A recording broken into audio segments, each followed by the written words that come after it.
Welcome back to One on One with Mr. U. Of course, I'm your host, Mr. U. In studio with us, speaker, coach, and director of group coaching at Next Level University. Amy Lenius is in the house. Hey, Amy. Hi, I'm so excited to be here. Same here. I can't wait to have the chat with you. We had a fantastic pre-interview chat, and we talked about all kind of fun stuff. So I'm going to do my best to try to get all that out of you in 30 minutes or less. Oh, we got this. It may not happen, but we'll see what we can do.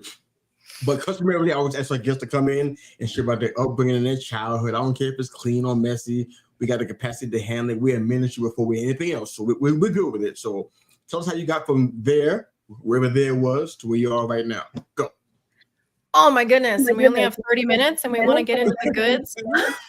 We got time. All right. So my name is Amy Lenius. I actually grew up in British Columbia, Canada. We currently now live in Ontario, Canada. We moved across the country a few years ago, which was amazing. But I started out, professionally as a massage therapist. Actually, I did my RMT training out west. And so I had a practice for a little while. And that was really lovely and fun. But on that journey, during the same time, I was also really, really sick and trying to find healing and trying to figure out my health. I had gotten really sick early adolescence, and I had dealt with chronic illness ever since. And it was really wonderful to start diving into anatomy and physiology and learning about the human body. And I started picking up things not only through my own healing journey, but obviously through my school. And with that, I started combining the two and had this really beautiful moment, honestly, of clarity during my early 20s, where I decided, you know what, I just need to step away for a little bit. I'm going to step away from all the medications, hormone therapies, pain meds, was on lots of those, unfortunately. I had many surgeries. I had many in my future that I knew were coming. I was told I couldn't have kids. It was just a really sad and troublesome time, honestly. And so I had this moment where I was like, I'm just going to come off of everything because I'm still having pain. I'm struggling now with side effects from all these medications. What if I just started again and saw what was working and what wasn't? What if I could just clear my mind and get to know my body again? And of course, keep using what was working if it was, but if not, let's try something different. And so I safely came off of everything, and I just started getting curious and experimenting with different modalities of healing.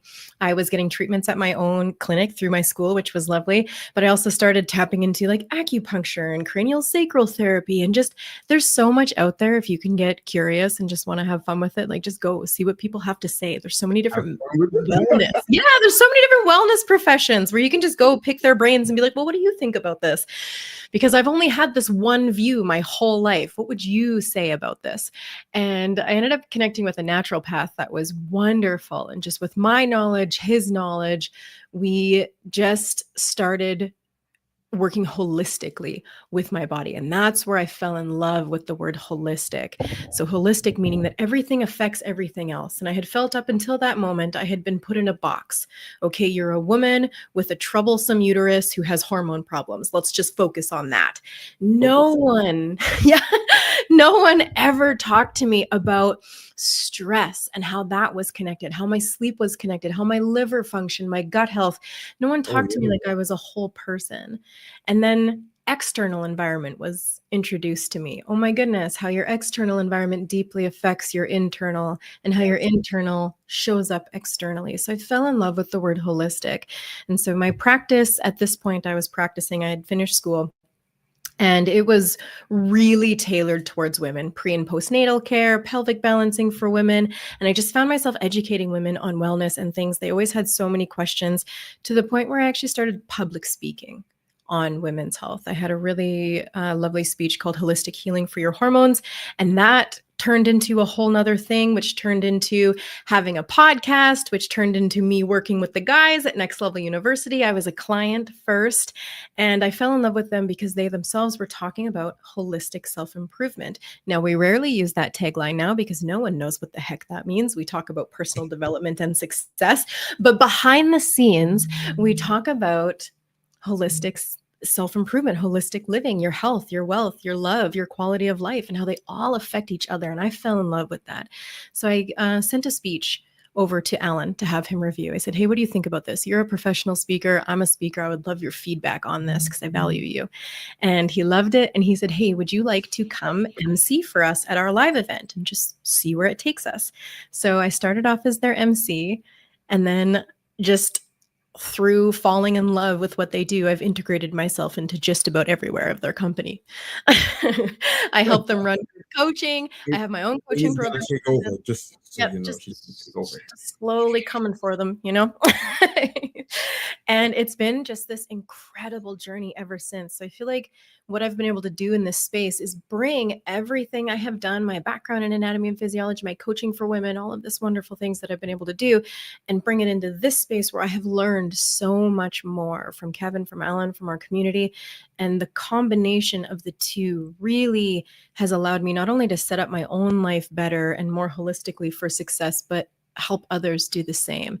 And so I have planted my flag here. I've tied my ship to these two guys who I just love so much. And I think we're only just getting started with the incredible things that we do. It sounds like it. And if I understand correctly, you're doing all this stuff and you're still homeschooling your kids too. Did I understand that right? I do. We live out in the country. Yeah, we live out in the country, have a home, chickens, homeschool my kids. And so, yes, I have chickens. I got the chickens. I have a very full life, but it's all intentional. It's all very aligned, and I find a nice flow within it. Now, are all days peaceful and lovely? And no, there's some chaos. I'm not going to lie, but again, aligned chaos. And kids. And kids. Those two by themselves. Yes. Absolutely. So, do you battle? I mean, you're obviously an accomplished person. I got that from you right away. Do you battle with self-worth? Heavily. Yeah. Is it big? Well, do you believe it's because you do so many things, or do you believe it stems from something else? I believe it stems from something else, and all the things I've been able to do as I've studied self-worth and have dedicated, for sure now, the last 2 years, I feel like my blinders have been on like this for my own self-worth, to just double down on it all the time. Everything I do, say, think, believe is filtered through this lens of self-worth now that I understand it so deeply and help others do the same. But mine needed to come up. So in a lot of the things I do and a lot of the things that we do, Kevin Allen and myself, we talk a lot about self-belief, self-worth, and consistency. And self-belief is self-efficacy. It's what we believe we're capable of externally. And we're going to, again, just really high beliefs in what we can achieve. And you can see that even hindsight's always 2020, the way I fought for my health, the way I believed I was worthy or capable, I should say, of feeling better, and how I fought really hard to find a way to do so and become pain-free from a condition I was told would be with me my whole life, and have 2 wonderful children after being told that I couldn't have children. And so again, high self-efficacy, but self-worth very low. So that internal game. And I feel like I luckily skipped the part where low self-worth can attach a chronic illness into your identity, where you deeply start to believe you're actually not worthy of feeling good, which is very sad. I see that a lot in the chronic illness communities. But my self-worth was low socially. I struggled to be excellent in front of people. I struggled with boundaries, people pleasing. I was the ultimate yes man. Ultimate. Absolutely. What do you need? And so recognizing those patterns as low self-worth and starting to build those, that alone, I think, can be a life-changing change framework practice journey for women. Okay. For everybody, but I see it in women very much so. They're going to get all the love today on this show, and I already knew that going in, that was going to happen. So guys, sorry. I'll do the best I can, but this is going to be for the ladies. Watch. But that question I asked you is going to make sense as we move on into episode. It'll make sense later on. You see why I asked that. But tell us about Next Level University. It's like a really cool place to go to school. Yeah, we would love to have a virtual university one day. Genuinely, that's like on Alan's big time, long-term dream goal. But we have a lot of really beautiful things. And I think because we believe in free value so much and we believe in personal development to get you to your version of success. We, all three of us, go on podcasts. This is our version of adding free value to the world. Now, selfishly, we also get to practice our skills of speaking and interviewing and asking questions and things, but we also do like a free book club. So I'm helping you. Yes, you are. See, it's a win-win. We love the triple win, the win for you, the win for me, the win for others. And that's what podcasting is, right? You get to learn, I get to learn. It's amazing. That's why we love podcasting so much. And we get to have beautiful conversations with heart-driven people like yourself. It's our favorite. And we do a free book club every Saturday, growth-oriented books. And we do monthly master classes where we get a free call in first Thursday of every month where Alan comes on and I assist him to teach you something new about success, about personal development, about how to set your life up for success. We have group coaching, which I adore because the three of us get to do that together. We hand select 10 people every quarter. It's wonderful. So we deeply believe in individual success and how it's a subjective word, and how growing yourself, deepening your awareness, and then harnessing your skills and how to be consistent at them will get you there.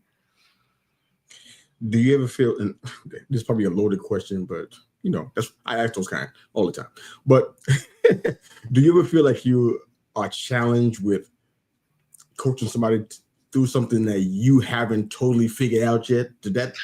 Oh, absolutely. As coaches, I'm like, is there a class for us to deal with that kind of thing? Because we help people accomplish great things. They turn mountains into molehills all the time because of the help that we give them. It's like, but we battle with stuff like, why can't we coach ourselves? What's that about?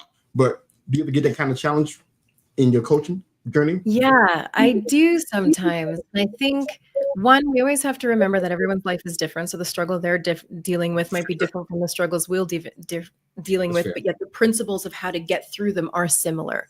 And so we can always bring that lens to it. But also, I think honesty is the best policy always. I think having humility and proper communication with your clients is so, so valuable, because if not, you're going to constantly have this imposter syndrome. And if you're not being honest and you're coming in inflated, hey, I know how to do this thing, even though I've never tackled it myself. That's an inflated version of yourself. And I don't know if that's always the answer, because people at the end of the day love and value when they see that there's a human on the other side. And we have challenging days too. We have messy moments too. But what has helped us in these messy moments and in these challenges are the tools that we have. And maybe we're not through the other side yet, or maybe something new has popped up for us in our life and we're going through it. But I think if we can be honest, and again, we don't have to give everyone a full look into our life if we don't want to, but to help them paint a picture of, hey, anyone can do this kind of thing. We just have to find out what your sustainable version of that thing is and how that's going to look versus the problem that you are facing. And so, yeah, I think honesty and just being humble with it and constantly learning yourself on the other side. I think as a coach and just as a growth-oriented person in general, you always want to be a striver, not an arriver. The second I see someone talking like they have made it. Making t-shirts and coffee mugs ahead of there. Look at you. You know what? That's an Alan. That's an Alan one. I hang out with him too much. He's got some good ones. I love it. Alan sounds cool already. I like it. Okay. I hope you get a chance to have him on. Genuinely, he's wonderful. Whenever he's ready. Go ahead. But I think just having that, trusting that you are always going to be a growth-oriented person, also allows that identity to seep in that you're going to keep learning. So therefore, you're always going to be ahead of someone who you can pour into with authenticity. I love that. So what would you say, and I know Alan's not here, so I can't ask them, but what would you say is the vision for Next Level University? What do you want to see happen within the next 5 to 10 years? What does it look like to be a part of it? Goodness. Yeah, you need Alan. He's our long-term visionary. The dude has the dude has decades planned out. For myself, I genuinely see the live events becoming a bigger thing every year. We love doing those. So not only do I get to MC those every year, now I speak at them as well, which has been a lovely evolution of that department that we have of live events. So I see that becoming a bigger, better thing. I see eventually the three of us hosting some sort of weekend intensive retreat in person, which I would love to see some of our people come in and have that kind of time with all of us and to see what that transformation could build. And again, we have 3 pillars that we're building out in Next Level University. We have Podcast Growth University. So Kevin is Mr. Podcast. When you see the 3 of us, Kevin is Mr. Podcast. He has Podcast Growth University. So that's his podcast that he does once a week just himself. We have a Facebook group for that. And eventually our group coaching will be a podcast accelerator, which it is now. We went from a personal development one, and now we're, what's the word where you're trying something new? Again, we've done it a few times now, though. Yeah, there you go. A podcast accelerator one. So that'll be there. And then Alan is business. He's our CEO. He's our business major, computer engineer, like genius. And he also has started Business Growth University. So that is a podcast that he does once a week. And he does high-level business coaching, growing, scaling, monetizing. He's amazing. And so there'll also be a business growth intensive as well. And then we'll still keep that personal development, holistic self-improvement, but we won't call it that because that's confusing for people. Personal development and success. And that's where I am going to come in as this, again, third face and pillar here, where we will have a group coaching there as well that I will run, and it'll all be personal development for the sake of your version of success. So there's lots to look forward to. So is this eventually where you begin to start hiring coaches and begin to start to expand? Is that kind of part of what it would look like, or is the 3 pillars going to do all heavy lifting all by themselves? Well, fortunately, we have such a wonderful team. As far as the 3 of us, we're just the front-facing people. We have such a wonderful team behind us. We have Christina, who is our COO. We have incredible people who do all the podcast productions. So I think Next Level University, the podcast section, produces over 50 shows right now. And that comes with coaching and things with Kevin. So it's really incredible. So there's lots going on there too. But yeah, we'll need help. Hi from India. Hi, how are you? Thanks for joining and watching and listening to the show. If you got any questions for Amy or myself, please drop them in the comment section. I'll bring them on as quick as I can. Thanks for listening, and thanks for watching too. All right. So what would you say is your biggest challenge in dealing with your clients? It doesn't have to be anything you have to talk about a particular person or a personal situation, but just generally speaking, the challenge that I guess you're still trying to figure out. It's the one that when it comes to be like, oh man, here comes that one again. What is it? You have, as a coach, you have a challenge like that? I love this. So I work really well with people who we consider under, people who need lifted up, and people who don't actually know their worth and their own potential. It's so much easier, in my opinion, to lift someone up than to when you're coaching someone who's what we say over, where they need to actually have some humility and need to be kind of brought down a peg and brought back into reality of, hey, here's your actual value in the market, and we need to reflect that accordingly, or however that looks. So I'm a big fan of the underdog, where I can bring them up and just, oh my gosh, help them see their worth, their value, build their belief. It's hard for me when someone's over. For example, someone who will not do something for free. That's a really good example. It's like, hey, I've just started this thing. I want to build value in the market. I want to put out this coaching program. I've been told to just add a 0 to my pricing and it's going to make me more money. And it's like, okay, how many people do you have paying for your services currently? It's like, well, none. Okay, so adding a 0 is not going to help you there necessarily. And if it does, it's not going to be sustainable, and it's not going to be a long-term thing that's going to gain you that success. So it's how humble can you be to even do something for free, to put that into your business funnel to help people get down deeper for the sake of building know you, like you, trust you factor, for building your expertise in this, for building your value in the market that you are in the economy. Now, everyone intrinsically as humans are worthy, of course, but in the market, if you are coming out of nowhere, you need to be seen. Kevin, Allen, and myself, what I would consider run a pretty successful business so far. We still offer things for free all the time. And that I deeply believe is a reason why the company does so well and the 3 of us do so well. Yeah, generosity is key. Mm-hmm. A lot of business owners don't get that, especially us entrepreneurs, but don't tell them. They might not like that I said that. But this question, I'm pretty fearless with most stuff in life, but this question, I feel like if I ask this question, it's what I think it is, I could be in a whole lot of trouble here today. But you talk about honoring your cyclical nature. What's that mean? How do we do that? Do we do it? How's that work? Yeah, and you need to understand what that means for you. So I love bringing an anatomy and physiology component to that. Okay. Okay. So if you and I are sitting in a room together and we're talking about our cyclical nature, now again, we are sitting in a room together virtually, but you yourself are different than I am. You just are. You're biologically set up different than I am. You are like the sun. You cycle on a 24-hour cycle. You're the same every day. Your highs and lows, your ebbs and flows of all your hormones and things happen on a 24-hour clock. So you're like the sun. Now, women are like the moon. We cycle very differently. We are mentally, physically, emotionally, hormonally different slightly every day. And when you look at that on a week to week to week over the average of 26 to 34 days, those weeks look very, very different. And so sometimes women come in and they're like, oh my gosh, last week I crushed all my habits. I crushed my workouts. I was able to stick to my diet. My mood was great. I got out. I was social. I wrote this incredible speech. And now this week I feel like a freaking potato. I can't get my stuff done. What's wrong with me? It's like, well, it's just, you're just not set up for it anymore. A week ago, you were absolutely set up for success. Your brain was physically different than it is right now. And so I love giving women that awareness and that permission to understand that, yes, some weeks they are set up to genuinely crush it. They're more social, they're more creative, they're more articulate. There's so much that goes into that, even today. So with you, I am not as articulate and well set up for this cognitively as I would have been a week and a half ago.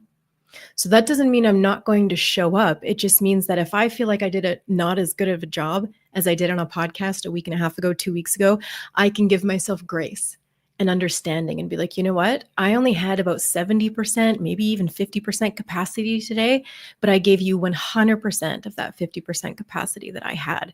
Our 100% just looks so different every day. And if we can learn to honor that and work within that instead of constantly not understanding it and fighting against our own nature that way, it gives so much permission and understanding, especially to women. But you're crushing it, by the way. So thank you. I'm okay if you are.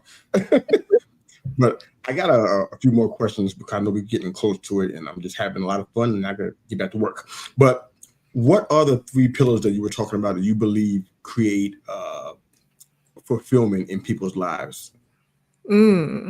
Well, the 3 pillars we typically talk about as far as like success and what you will always meet your level of is self-belief, self-worth, and consistency. For fulfillment, it's slightly different. Fulfillment, the formula is growth, contribution, and quality of life. So rating yourself on all 3 of those and how do those feel in your life? What do those look like? How do you show up in those growth, contribution, and quality of life? And then how do those lead to your fulfillment? But the really important pillars are self-belief. We talked about that. That's self-efficacy, what you believe you're capable of externally, your self-worth, what you believe you're worthy of internally, and then your ability to be consistent. Consistency is just that unsexy fundamental that needs to happen for any kind of goal you're on, any kind of version of success, whether it be health or monetary. It's going to come into play. And where we see people really mess up their ability to be consistent isn't because that they themselves are terrible or the goal or the habit isn't for them. It's because they're not setting it up in a sustainable way. Sustainability is one of the key, I would say, one of 5 key points to consistency. I love that. I think one thing that can get lost in all this is the story you shared from the outset, because I haven't got past that part just yet. But tell me how that harrowing tale of you being resilient and kind of, in a way, kind of rebuilding your life, rebuilding your health. Tell me how that affects how you coach and how you talk to people, how you teach, because those things are not just hills for us to get over.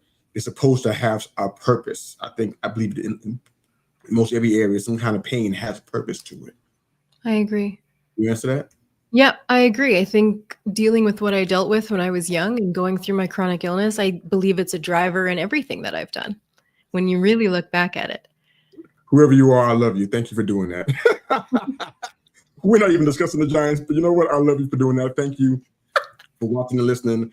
You made my day. Amy's making it right now with this interview because she's awesome. But that right there, thank you, because I need some help, so thank you. That's amazing. But when I'm able to look back, let's say even on my health journey, my ability to be consistent is what really saved me, because there were a lot of days where it didn't feel like it was working. There were a lot of days that felt really low. And if I had given up and not pushed through and been consistent with the things anyways, even though I maybe didn't see those instant results, I wouldn't have gotten to where I am. And that took self-belief. So that's self-efficacy. But the ability to be consistent is going to serve you in all things. And so we need to have self-belief. What is your level of self-belief in this thing? Do you believe it's possible? Do you believe it's possible for you? And is it going to be worth it? Because there are going to be some hard days on any goal, on any journey. Do you believe it's going to be worth it? Those are 3 levels of belief that are so important. And then how can you have humility? How can you have humility to be accurate in where you're starting? If you've never been able to be consistent in something, how can you have humility to set yourself up sustainably? Sustainability is what's going to help you. This is one that I've been able to apply to my fitness journey, let's say. So I had the belief that my body, because of it being so sick, was a broken piece of garbage, and I genuinely couldn't be consistently fit or move my body consistently, because I would always kick up my inflammation. It would always be a problem. But the problem was me. I was going from 0 to 10. I would not work out, not do anything. And then I'd be like, okay, I'm going to do this 30-day intensive. And then after a few days, hate my life and blame my body for the problem. No, I was not setting myself up sustainably. I was not humble in that. I was over. And so sustainability looks like, well, I've never been able to move my body consistently every day. What if I started at 20 minutes? And what if I allowed it to be something that feels good that day? And so that's how I started. I'm going to move my body in an aligned way for 30 minutes every day. That was where my level of belief was. And I didn't say at the gym doing weights. No, it was whatever felt good to me that day. Sometimes it's yoga, sometimes it's walks. Now I've been able to integrate weights and things because I've done this formula, I've been able to do it for over 1,000 days. And the reason I know that is because I also keep track, because breaking a streak is really hard. So keep track of your habits. Congratulations. That's amazing. Thank you. Thank you so much. Right. No worries. I got the 4 next more one. questions. Okay, one more. Adaptability and grit. So self-belief, humility, sustainability. Make sure your thing is adaptable, because some days go off the rails. I'm a homeschooling mom with pets and a household and all sorts of things. Life can get very reactive. And chickens. Yeah. Life can get very reactive very quickly. So if I didn't have my ideal moment to get my habit done, let's keep using my workouts as an example, I need to be able to bring it in later. And maybe it needs permission to look different. So it's basically grace to adapt, to pivot, to not do it perfectly, but to check the box, because checking the box is more important than not doing it. I would rather you do it half-assed than not get it done. I will genuinely bet on someone who can give me consistent 30% days than someone who gives me spotty 100% days. I will bet on that 30% person every time. Wow. Okay. Consistency is everything. And sometimes the last one is grit. Sometimes your day sucked. You have no willpower. It's just, you just got to do it. You said you were going to do it. You have to do it. Whether you do it half-ass, you just check the box, grit it out. It's kind of that F my feelings moment that you have to have to get it done, and permission to do it half-ass. And again, if you don't want to do it, but you get it done anyways, the cycle starts again and you double down on your self-belief points. It's an amazing cycle. So if you can do those 5 things and really, really embrace it, you can be consistent at anything. I love this. All right, I got 4 more questions. I got to try to stick to the script here and not go off like I'm prone to do sometimes. All right. So is there, and these are all 4 questions that only you can answer, really. Is there a myth about Canada that you would love to bust today? I asked you about this in our pre-interview, and you gave me a couple of them, but I don't know if you remember them at all. But is there a myth about Canada? Everybody thinks it's about Canada, but you know it's not true because you actually live there. I remember as a kid, I actually came to visit here where we're living now, and a lot of people come up from the States to holiday at the lake that we have a space on. And they would tell me when we were kids, I had other kids in the camp and stuff, they'd be like, well, we're from the States and we don't hear anything about Canada. So before we came up here, we thought everyone lived in igloos. That was one. I'm telling you, I've had, I think, at least 2 people say that in my lifetime. Oh, I thought you all lived in igloos. We do not. It is not that cold here all the time. World. That, okay, that's the only one you have? Because I'm ready to move on after the igloo comment. That's ridiculous. We're known as the politest people, but I think we're more pushovers than polite. I think we have, as a country, I think we have low self-worth versus politeness. I would say that. Now, see, that's the one we talked about, but you didn't get into the self-worth part too much. Real quickly, why do you think the whole country has low self-worth? Well, how did that happen? I don't know. Maybe it's because we've been beside the states our whole life, and you guys are seen as excellent. Come on, wait a minute. You can't blame us for this. It's the whole country. You know what? I don't know what it is. I think we just embody that we're supposed to be these nice, polite people, but yet we would do it at a detriment. I see so many people apologize for things they shouldn't be apologizing for. And it's like, oh, because I'm Canadian. It's like, no. I'm not sure if we have enough time to touch this, because that's a cliffhanger. I can't leave that there. What do you mean? How can a whole country feel like that? I don't understand. You know what? I don't know. I wish I could remember the name. There was this wonderful speech done about just countries in general and politics and things. And it was done just in this very neutral and beautiful way. And someone asked a very similar question about Canada, and they described it that way. And I was like, oh my gosh, yes, that. Everyone knows you're from Canada because you're apologizing for everything. Sorry? You're never going to not have clients. You're going to always have clients. If that's what we're talking about, you're living in a gold mine, then you're going to have clients for the rest of your life. Your grandkids are going to have clients. Maybe. If that's the culture, the whole country. We got to talk about that one offline. We don't have enough time. We can't do it. I think it's a stigma, maybe, but I see it a lot, especially when we're in other countries. It's a little bit different when we're in our own, but when we're in other countries, we're like, oh, sorry. I'm speechless, and it's hard to do. Okay. Favorite food. Now, you're in Canada, so I don't know what you're going to say, so I'm just kind of like putting it out there. Favorite food. My favorite food? Love it. Oh, I'm addicted to sushi. That's not very Canadian at all, but I could eat sushi every day. She said sushi. I can't believe it. I was looking for something Canadian that you just destroyed. Even like Western food in general is not my favorite. I find it very heavy. I love Asian culture foods. It's so light and fresh and beautiful. Just beautiful thing. All right. 2 more questions and then we're out of here. All right. So as a coach, I recently discovered, and I was laughed at and mocked because I didn't know this. I didn't realize that coaches actually need coaches. It never crossed my mind. So I hesitated to talk to people who are already a coach in some area, like to offer them assistance. I'm like, they're a coach. They coach themselves. But who coaches Amy? Who's Amy's coach? I am so grateful to be genuinely surrounded by so many incredible people. This company not only has the greatest team, but I get to be poured into by Kevin and Alan. And that is something that I've never been able to experience. This is going to sound so arrogant. I know this is going to sound so arrogant, but I say it with the deepest humility that I can. I have been in very few spaces where people can pour into me, and it's not just me doing the pouring. I love this space so much because I feel like it's an equal exchange. If not, I get more benefit out of it than anybody. And so I'm so grateful to have finally found that, because I do believe as coaches, we need to be poured into so much. If we're pouring into others and adding so much value to others, how are we refueling ourselves if not? In fact, I don't even know if I would want to be coached by people who also weren't being poured into from someone ahead of them. That would be like a little red flag for me, because again, then you feel like you're the arriver. I don't need coached because I've arrived. I know everything. What a mistake. No, you don't. In fact, the more you learn, I find the more I learn, the more I realize I don't know.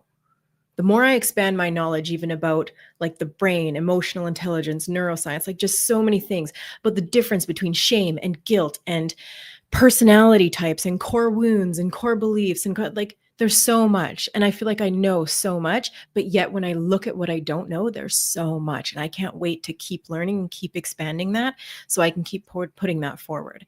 And if you don't have a coach who has that kind of gift being poured back into them as well, I don't know. I would never want to spend too much time around an arriver rather than a striver. I would assume that the rest of the 3 pillars kind of, you guys coach each other, you kind of feed each other. Is that how it normally works? Yes, very much so, because the 3 of us are so different, but with one common goal and same core values and a common vision. And so the 3 of us bring different things to that. And I think it's really wonderful. That's probably the biggest compliment we get, especially in group coaching, because people get to see our dynamic between the 3 of us and just how between the 3 of us, we paint a really well-rounded picture and make everyone feel seen, heard, and understood. This doesn't seem real. It's amazing. Thank you. Absolutely amazing. Okay. I love this. That's very unique, very rare from where I'm from anyway. All right, final question of the day. And after you answer this for us, I'd love for you to share a central message to any of the women that may be watching that you may normally serve, any encouragement you want to provide to them. I'll give you 2 minutes to do that, okay? But the last question is what we call a CMV question. We end all of our shows with this: career, mission, and vocation. It's not to diminish your work, Amy, just to exercise, if you will. I'm going to erase everything you've done up to this point. If it's a vocation, a career, I'm erasing it. And I'm asking you right now, where do you think you are most likely right now, outside of the things you've already done? What do you think you're doing in life? What do you think you're doing as a mission? What do you think you're doing as a career? However you want to answer that. Go. If you take away everything I have done so far, yep, what would I be doing, or what am I going to do? Yeah. Okay. I look at it as if you can do this, even exercise yourself at home, what's the through line of everything you've ever done? And my through line has always been in some sort of service, education, and empowering. I love educating. I wanted to be a teacher when I was a kid, but all the teachers in my high school talked me out of it, actually. They said, don't do this. It's terrible. Oh, my. Wow. Okay. So already. Yeah. But when I look back at everything I've done, it has always had a certain level of education and empowering others. Now, I'm a service-driven person at heart. That's why I love motherhood so much and things. So it would still be in some sort of area of service and education. Oh, that makes a lot of sense. I saw that from the beginning, but sometimes I get shocked. I heard answers like burlesque dancer, all kinds of stuff. I'm like, I don't want to assume. I just assumed that's what you would say. So I was spot on with that. Okay. Or you would just find me off the grid in a forest in a tiny little cottage in the igloo. In the igloo. Is that where you guys hang out? Unbelievable. What a horrible stereotype. But anyway, you've been a fantastic guest and you've been insightful. I can't wait to hear more about what you guys are doing, because it sounds like it's like some kind of utopia or something. I never heard it. I've been anywhere else except in Ontario, where you guys are. So this is incredible. But take a couple of minutes to kind of share with our audience. I'm going to speak to the ladies specifically. By all means, please do. I just plug my ears. Go ahead. Oh, well, thank you so much. I do believe we have something special and individual. I think that the guys have built something that special, and they're actually down in the States. So I partner with a company down in the States. I'm the only Canadian there. I had no idea. Yeah. Okay. Yeah, they're in New England and Massachusetts, I think. Wow. Okay. Yeah. So every year I get to go down and we do the live event together. They fly me down, which is amazing. And we get to have that time together. But yeah, I got to travel to the States for things like that. But as for the message, I think self-awareness is everything. The more you can understand about yourself and how you interact with the world, I think that is what is going to be your superpower. And if I were to put that lens onto women, that means your physical health as well. Know why you cycle the way you do, know how you cycle the way you do. Because some days you are not set up for success. So how can you give yourself grace there? And some days you are going to absolutely crush it, double down then. But quit fighting against your natural biology there and learn about what that means. But everyone, self-awareness, the more you understand about your core wounds, core beliefs, core aspirations, how you show up in the world, amazing, like all of these things, the more you can learn about you, the better you're going to show up for in what you do, what you're trying to achieve now, whether that be in a business, like we talked a lot about coaching today, but even just as a person, in your relationships, in your parenting, in your job, anything. The more you know about you, the better you're going to be able to navigate everything you do with an empowered conscious state versus unconsciously. I love that. Thank you so much for being here and for sharing all that stuff with us. Thank you so much for having me. Speaker, coach, super mom, expert chicken farmer, and a director of group coaching at Next Level University. Amy Lenius is in the house. Thank you so much for being here. Thank Appreciate you. it so much. If you guys are watching and listening, we're on most of the platforms right now. We're live, but the rest will be within the next hour or so. And of course, all the listening platforms as well within the next hour. You can find this episode if you want to listen to it rather than watch it, or vice versa. It'll be available then. But thanks again for watching and listening to One-on-One with Mr. U. That's Amy. I'm Mr. U. We're out of here. Have a